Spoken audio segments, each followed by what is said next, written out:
ভগবদ্গীতা অধ্যায় ৬ যোগ বা ধ্যান যোগ। ভগবদ্গীতা অধ্যায় ৬-এ আলোচনা করা হয়েছে যোগ বা ধ্যান যোগ সম্পর্কে। এটি সজ্ঞানে জীবনযাপনের একটি পথ, যা দেহ, মন এবং আত্মাকে একত্রিত করার মাধ্যমে আধ্যাত্মিক উৎকর্ষ সাধনের উপায়। এই অধ্যায়ে শ্রীকৃষ্ণ অর্জুনকে ধ্যানের উপকারিতা, যোগের নানা প্রকার এবং সঠিক যোগ সাধনার গুরুত্ব সম্পর্কে বিস্তৃতভাবে বর্ণনা করেছেন। ১. যোগের গুরুত্ব। পদ ১-৪।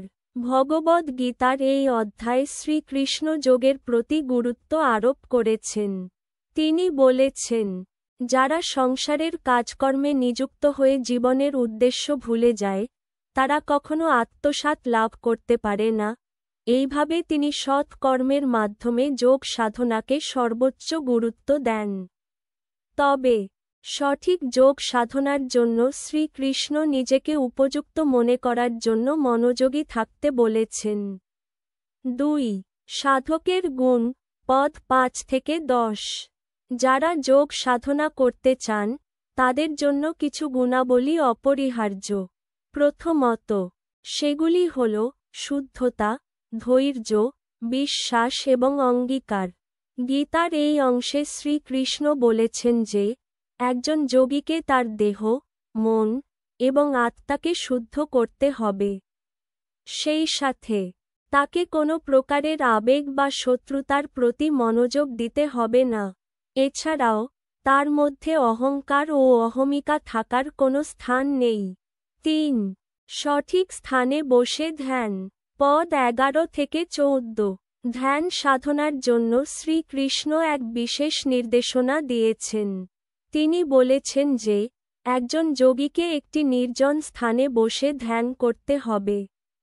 সেই স্থান হতে হবে শান্ত, একমুখী এবং বাতাসে সতেজ। দেহের ভঙ্গি হবে একদম সোজা, কাঁধের উঁচুতে, মনোযোগ থাকবে একমাত্র প্রভুর উপর।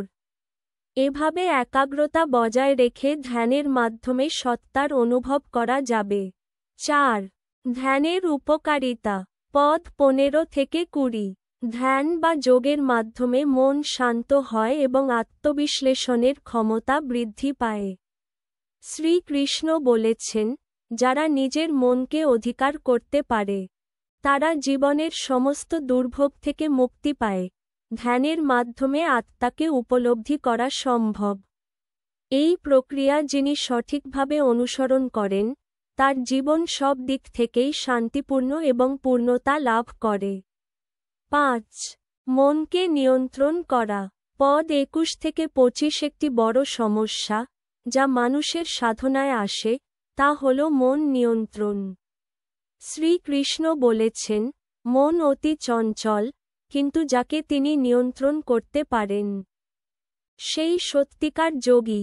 মনকে নিয়ন্ত্রণ করাটা সহজ নয়, তবে ইচ্ছাশক্তি ও সাধনার মাধ্যমে এটি অর্জন করা সম্ভব। যোগী তার পরিশ্রমের মাধ্যমে মনকে একমুখী করতে সক্ষম হন, ফলে তার আত্মা শান্ত ও জ্ঞানী হয়ে ওঠে। ৬. ধ্যানের পরিপূর্ণতা। পদ ২৬-৩০। ভগবদ্গীতার এই অংশে শ্রীকৃষ্ণ বলেছেন, একজন যোগী যখন মনকে সম্পূর্ণভাবে নিয়ন্ত্রণ করতে পারে, তখন তার মধ্যে স্বপ্রকাশ ঘটে। এমন যোগী একজন চরম উন্নতির পথে এগিয়ে যান, যা তাকে চিরন্তন আনন্দ ও শান্তির অনুভব করায়। শ্রীকৃষ্ণ একে সার্থক যোগী হিসেবে অভিহিত করেছেন, যারা একমাত্র প্রভুর সঙ্গে একাত্ম হয়ে থাকেন। ৭. মনোযোগ ও একাগ্রতা। পদ ৩১-৩৫।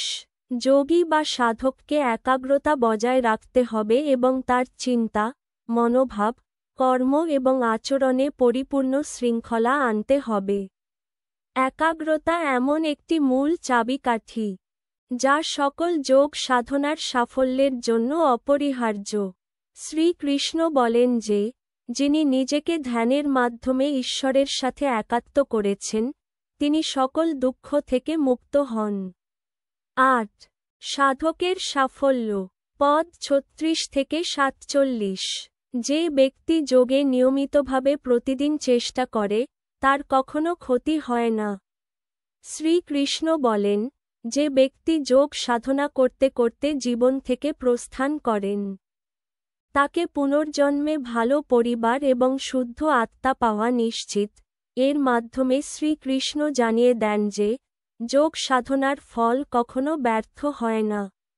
এমন একজন যোগী যে নিজের মধ্যে আত্মবিশ্বাস নিয়ে কাজ করে সে অবশেষে মুক্তি লাভ করে। ভগবদ গীতা অধ্যায় 6 এ শ্রীকৃষ্ণ যোগের বিভিন্ন দিক সম্পর্কে গভীর আলোচনা করেছেন। তিনি মানবতার প্রতি সমান দৃষ্টি রাখার জন্য যে আধ্যাত্মিক যোগের প্রক্রিয়া দিয়েছেন তা হচ্ছে ধ্যান বা যোগ মাধ্যমে একাগ্রতা, আত্মবিশ্বাস এবং শান্তি লাভের পথ। যোগী সেই ব্যক্তি যিনি আত্মার মীমাংসায় সত্য ও শুদ্ধতা অর্জন করেন। শ্রীকৃষ্ণের এই শিক্ষা আমাদের জানায় যে কেবল একাগ্রতা ও পরিশ্রমের মাধ্যমে আমরা অন্তর্নিহিত শক্তি উপলব্ধি করতে পারি এবং সঠিক যোগ সাধনার মাধ্যমে জীবনের সত্যকে উপলব্ধি করতে পারি।